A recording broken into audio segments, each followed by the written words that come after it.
मोगाच्यानो वो वेळ शिंपेंतली मोतयां आयकुनचो. डिसेंबर म्हयन्यान युरोपाच्या एका शारान लोक नतालांची तयारी करूंक शॉपिंग करतालीं. एका व्हडल्या शॉपा भायर एक धाकटुलो दुबळो भुरगो, ताचे मोचे सारके झरून गेल्यात, कपडे सारके मातशे म्हेळे, थोडे पिंजल्यात. तो शो विंडो आसता न्ही, ताचेर त्या ग्लासाचेर आपलें तोंड अशें लावन घट लावन भितर पळयतालो, कित्याक थंय दुसऱ्यो वस्तू विकपाक दवरलेल्यो. तेन्ना थंय एकटी जाणटेली अस्त्री शॉपिंग करूंक आयली आनी तिणें ह्या भुरग्याक पळयलो. तो कितलो उमेदीन भितर पळयता वस्तू. तिणें त्या भुरग्याचो हात धरून ताका भितर आपोवन व्हेलो आनी ताचे खातीर बरे नवे कपडे घेतले आनी ताका बरे मोचे घेतले, मेय घेतले आनी नतालांची भेट म्हणून एक ल्हान वस्त घेतली. आनी उपरांत तिणें मागीर आपणाक कितें जाय जाल्ल्यो वस्तू घेतल्यो आनी परत त्या भुरग्याक हाताक धरून ती शॉपा भायर आयली आनी म्हणाली, हॅपी क्रिसमस, वच आं. तेन्ना तो भुरगो वेचे पयलीं तिका म्हणटा, मॅडम, तूं देवाची सोयरी?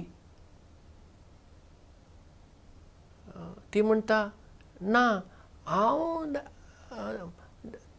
देवाची एक धूव म्हणल्यार तुवें जाता. हां, हांव जाणाच आसलो तूं देवाची सोयरीच आसूंक जाय म्हणून. देखून तुवें म्हाका हें सगळें घेवन दिलें. जावं आं, देव बरें करूं.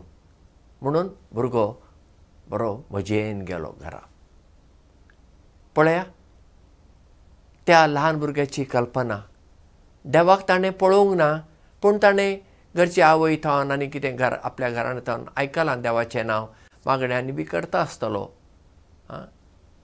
म्हणून ताका दिसलें, ही आपणाक आदार करता, ती म्हाका वळखना आनी हांव तिका वळखना, तिणें हें सगळें म्हजे खातीर केलें, ती देवाची सोयरीच आसतली. कित्याक नाजाल्यार तें करची नासली. देव बरेंच करता न्ही. पळय भुरग्याचें चिंतप.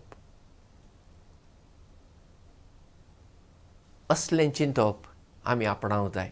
आमी सगळीं देवाचींच. देवा सावनूच आमी आयल्या. आमचें व्हडपण आमच्या गांवांसून येना, आमचे भाशे वयल्यान येना, आमच्या धर्मा वयल्यान येना, आमच्या गांवा वयल्यान येना, आमच्या शिकपा वयल्यान येना, आमचे गिरेस्तकाये वयल्यान येना, आमच्या कामा वयल्यान येना. खंयचेच गजालींतल्यान आमचें व्हडपण येना. आमचें व्हडपण येता देवान आमकां रचलीं, ताच्या सारक्याची आनी स्वरुपाची. आनी आमी देवाची भुरगीं आनी ताची मोगाळ भुरगीं. आनी तो आमचो एक मोगाळ बापूय आवय म्हणल्यार जाता. हें आमचें व्हडपण. हें आमी समजून घेतलें तर जाल्यार दुसऱ्या सवे आमी उलोवची रीत, तांचे सवे आमी वागपाची रीत, तांचे विशीं चिंतपाची रीत सगळें बदलता. कित्याक ती आमचींच. ती कोणानी वेगळी न्हय, आमचींच ती. तांचो धर्म वेगळो जायत, गांव वेगळो जायत, रंग वेगळो जायत, खुबश्यो गजाली आमचे मदें वेगळ्यो करपी आसतीत, पूण शेवटी आमी सगळीं एक. हें चिंतप खूब गरजेचें. आनी हाकाच लागून ते अस्तोरेन त्या भुरग्याक आदार केलो. त्या भुरग्यान कांय तिच्या लागीं कांय मागूंक ना, पूण त्या भुरग्याक पळोवन तिका समजलें, आतां नताळ येता बेगीनच, बाबडो भुरगो, ताका घेवपाक ताजे कडेन कसलें तितलें दुडू ना, कांय ना. देखून तो हारश्यान पळोवन आपली कितें म्हणुया, आपली आशा भागयता. देखून तिणें दुडू मोडून ताका कांय वस्तू घेवन दिल्यो. आनी हाका लागून तिचो संतोश वाडलो. त्या भुरग्याचो संतोष कितल्या पटींनी वाडलो, कित्याक ताचे कडेन कांयच नासलें. आतां सगळे ताका नवे कपडे मेळ्ळे, नवे मोचे मेळ्ळे आनी नतालांची भेट मेळ्ळी. कितलो खुशाल जालो ना तो. म्हणटच आमी फेस्तां परबो करतामू तर आमी आमचें चिंतचें न्हय, आमचे परस कितली दुबळीं आसात तांचे खातीर कितें करुया न्हय.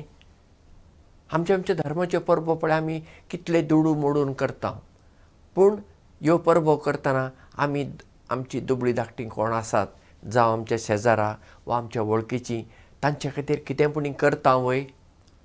आनी अशें जर आमी केल्यार आमचो संतोष वाडटलो, तांचोय संतोष वाडटलो आनी आमी देवाची खरीं भुरगीं जातल्यांव आनी एकामेकाक खरींच भाव भयणी जातल्यांव. तर असल्या चिंतपाची मनशां आमी जावया. देव बरें करूं आनी मोग आसूं.